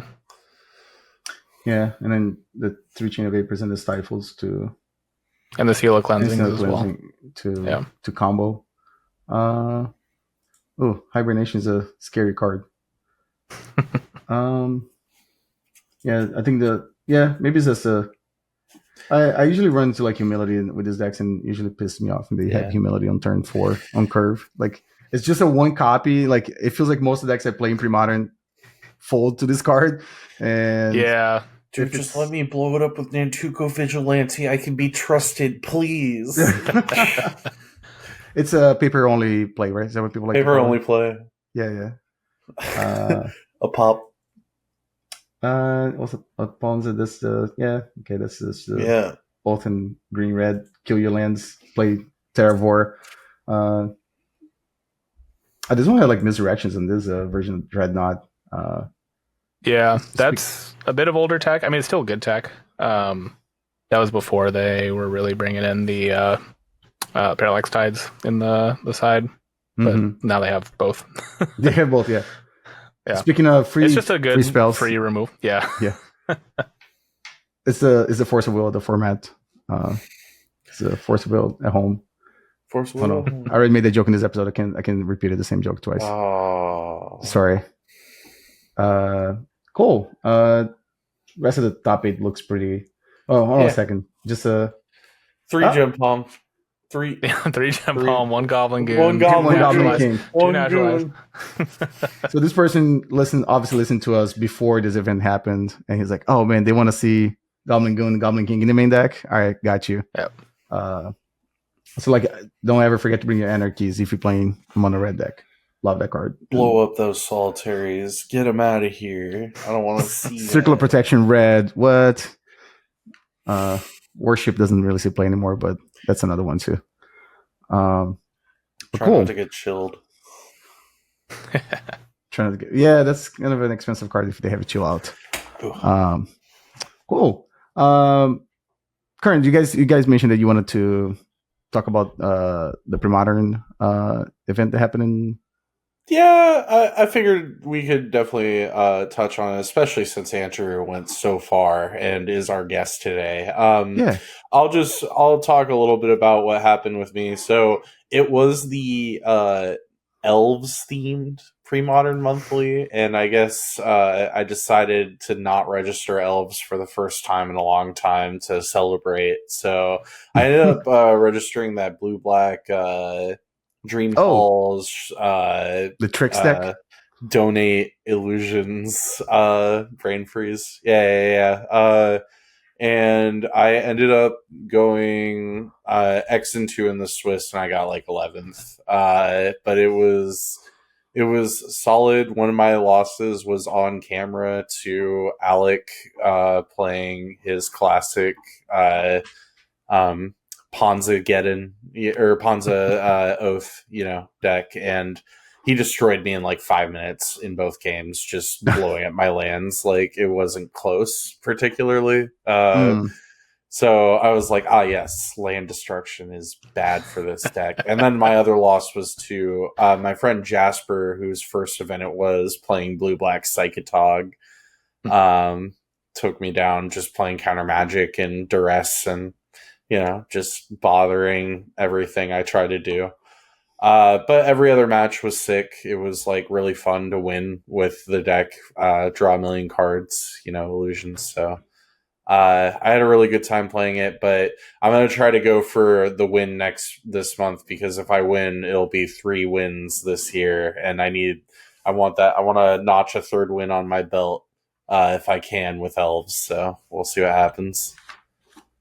You also said in the Discord you were bringing the spiciest elf list, so you were throwing people for a little bit of a I lied. I just straight lied to everybody. I was like, "Yep, I'm bringing the spicy elves brew." The mind games. Yeah, and then I started just playing blue black cantrip. Fine.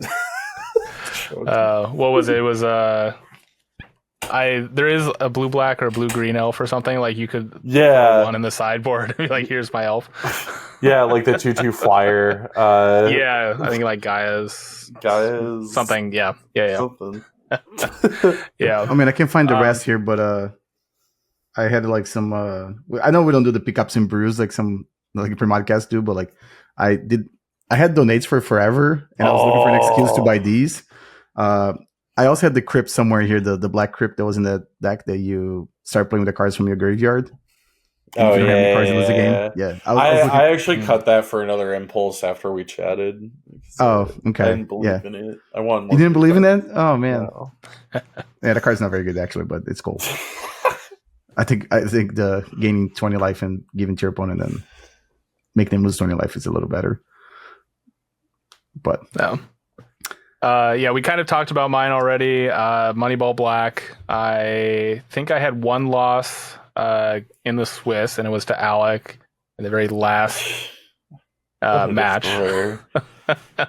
Yeah. I mean, I don't know if it's a good matchup for my deck necessarily. I do have a lot of removal, but yeah. Yeah, I think I played Enchantress was game 1 or round 1. This has now been long enough where I might be getting these wrong. I think I said blue-white, Tide Still, played that twice. Once was in the top 8. Trying to think if there's any other like fun, spicy decks that I played against.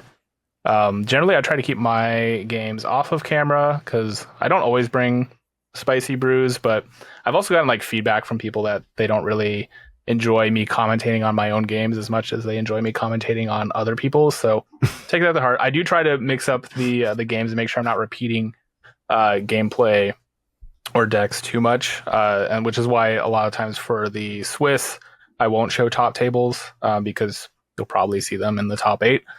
But yeah, there is a good spread, like always, with the Portland Monthly. We definitely have some brewers. We definitely have people bring in top decks. And yeah, I was very happy to finish 4th.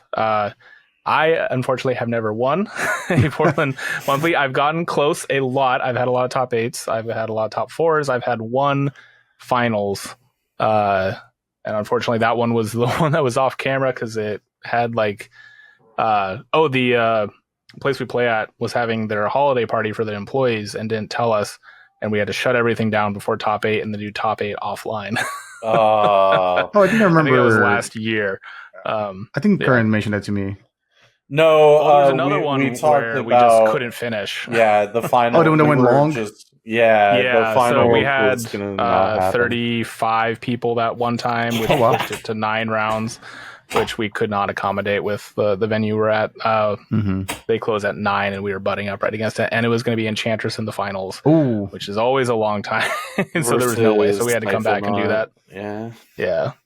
I'm glad we didn't because it was like a 50-minute game or something. You guys have like diners in Portland, just like all right. Well, the problem is partially setting up everything again. Yeah, Andrew's setup is like nice and requires space and everything. We can't just it's usually run off 20-25 minutes of setup time. Oh, really? Plus, I'd have been taking it down. Plus, it's a long day.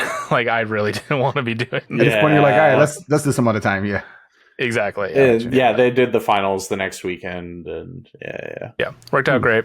They did open deck list for the finals just to make it easy. I think one of the players didn't realize and posted their deck list before it was done or something. I think the other one was like, "Here, my deck too."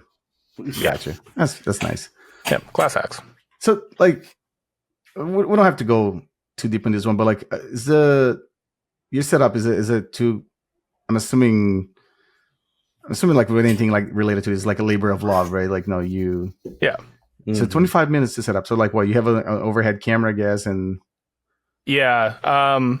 Maybe I'll send you a photo after this. You can put it over this, but it's it's a boom arm to a C stand, and I have a big umbrella light that I have hooked up as well. The camera itself is just a GoPro. It's the easiest thing I've found for being lightweight because I only have one axis over. I'm not doing on both sides, and can run for long periods of time and not have issues. Only the older models, though, I found. I got a newer one, actually, and it overheats. After like an hour or two, which is kind of a bummer because it's partially probably because I think it's higher resolution, but they also changed the housing for clean HDMI out because I have a HDMI monitor. So we have the feature table, and then I'm sitting behind it at a different table playing my games, but I can see the monitor at all times just to make sure everything's working and lined up. And we definitely had instances where I've caught stuff where like either the camera got bumped or somehow it came unplugged or whatever, where I've been able to catch it early enough, and it's not, a week later when I'm editing footage, like where's the last 3 rounds? Right. That has happened before, but thankfully not in a very long time. But yeah, it's a bit of a setup for sure. It's partially started off because I was just doing streaming pre-pandemic and had a lot of the gear already. Also, I was doing YouTube videos where I was reviewing camera gear and streaming gear, so I had pieces around.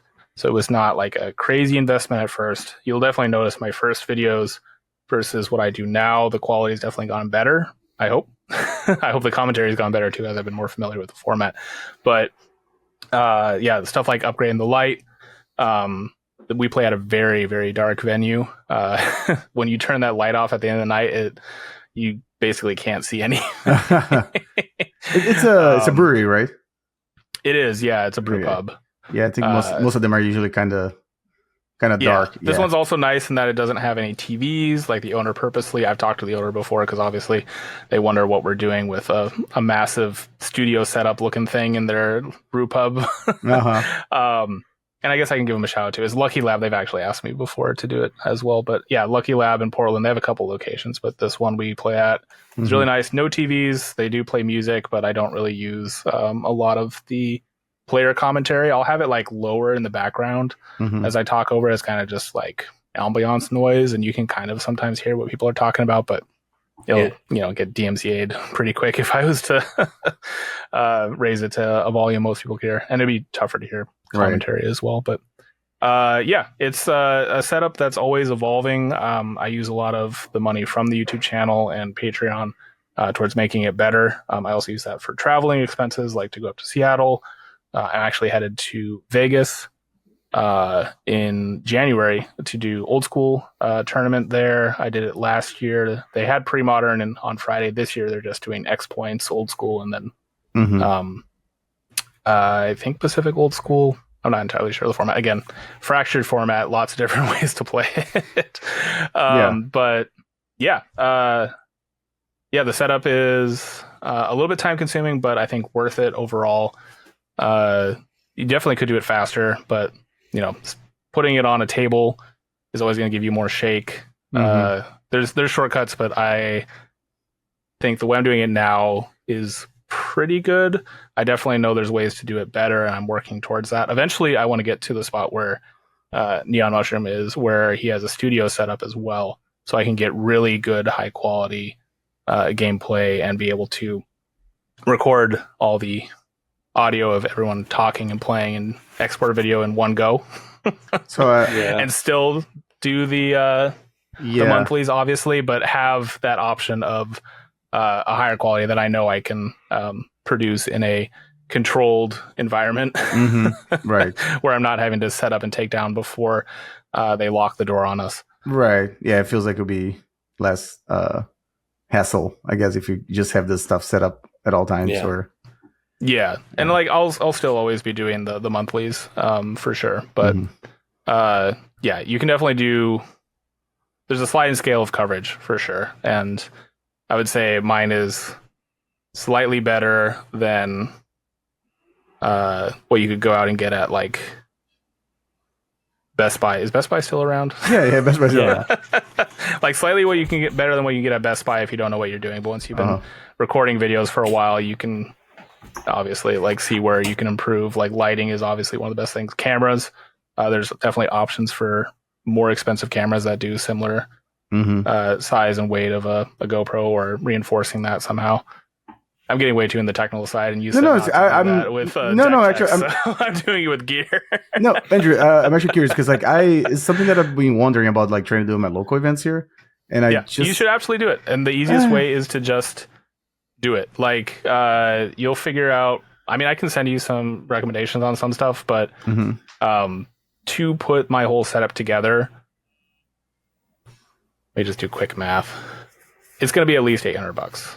Oh, that's not too bad. It's not too bad. I like if you're planning on doing it for a long time and like developing it and working at it for sure.